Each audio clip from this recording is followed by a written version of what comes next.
What's the hardest part of owning your own business?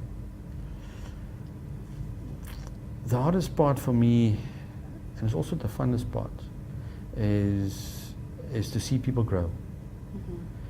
People is your most important component of your business. They make or break you, and because you're part of that, and how you develop the DNA that's actually coming from you into the organization. That is so important, and for me, sometimes to take the emotion out of that is very difficult, because it's part of you. You know, it's like in your heart, your lungs, your eyes, and so the people side, linking to your right DNA is so important. What's your advice to hiring a good staff, like good people? How do you get good people into your business? Did you struggle with that when you started? You know, I started just on my own, so I was the first employee. Okay, and then it's a good start. And then I got my second employee, and very interesting. My second employee is still part of my business today. Wow. After 17 years. Wow. And so you've got to. So when you start looking for somebody, I always look at talent instead of experience, because I believe talent is got unlimited capabilities of learning and growth. So if I've got somebody with talent and I give them the right training and expose them to the right opportunities, their return will be much more. But sometimes it's you will get caught into the wheel of not having enough experience, and that's cost you some money as well. But in my experience, the talent has been the better one for us and for myself in my business, of really creating the opportunity for somebody to learn and grow, because that is what keeps people motivated. It's not always the money. It is really the opportunity of learning and growing, the feeling I'm worth something. Yeah. Now, what are the main hurdles that are facing business in South Africa, or even the Western Cape?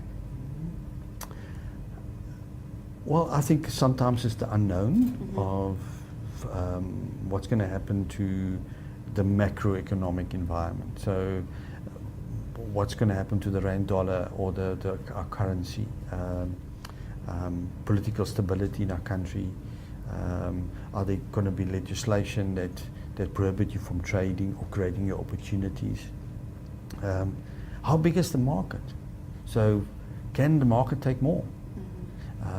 All of us has got dreams actually to do work in South Africa, and also do something global, to test our skills on a global level, that we are Africans and from Africa and South Africa, that we are rated amongst the best in the world. So Elon Musk, the guy that did Tesla, his background is South African. If you think about what they've developed, is completely innovate, revolutionize the world of travel and electric cars. Now, what's your advice to South Africans who want to take their business globally? How do you make that transition? I am probably very inexperienced to explain to give you advice in that environment, but what we're looking at is always to find a global player that likes you, that would like something what you do, and you add value, and they can take you global. So it's very difficult for a South African business to start an office overseas at the exchange rate. So you've got to be on somebody's pocket or somebody's back that like your value proposition. And then from that you grow. I imagine that's not always easy. That's not always easy. That's not always easy. So the pool of talent and the pool of opportunity and the pool of competition out there is huge. You're looking worldwide. So you've got to be very special to have something unique that somebody would like to take global with. Now, we spoke about some of the hurdles, but as we spoke about before, 78% of business owners in the Western Cape are very optimistic about growing their business. How do we get past those hurdles? So, hurdles is part of business. So I think, and we believe it's not something you can wish away. It's something that you got to learn how to work with it. And how do you normally get past the hurdle? You either got to train how to get over it, or you got to get somebody to help you work with that. And most of entrepreneurs, when you know what the hurdle is, you can make a plan, either in your favor or assist somebody else to get past it. But how do you make a plan to get over load shedding? This is my question. So yeah, it's very difficult to get over that. But you probably will. Most of us has put in extra power in your buildings. Yeah. You need to schedule your work. You move your computer networks to a data center.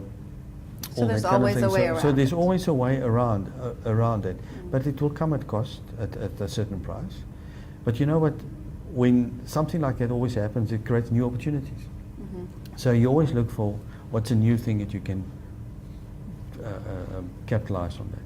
So it's always about planning and thinking ahead, isn't it? It's always about planning ahead, envisioning, thinking, and really role play to say, what can I do when this is happening? You know. So, and I think for us, it's also, in my experience, been to be open and honest with your clients. To say, this is happening. You're also affected. I can only deliver this. Mm-hmm. And when it's up and running again, I'll do it double and 10 times more what I can. But we're all under the same situation.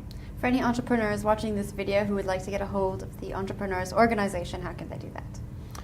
They can go to the website. They can just Google the Entrepreneurs Organization, and they find our details there, and they can send us an email.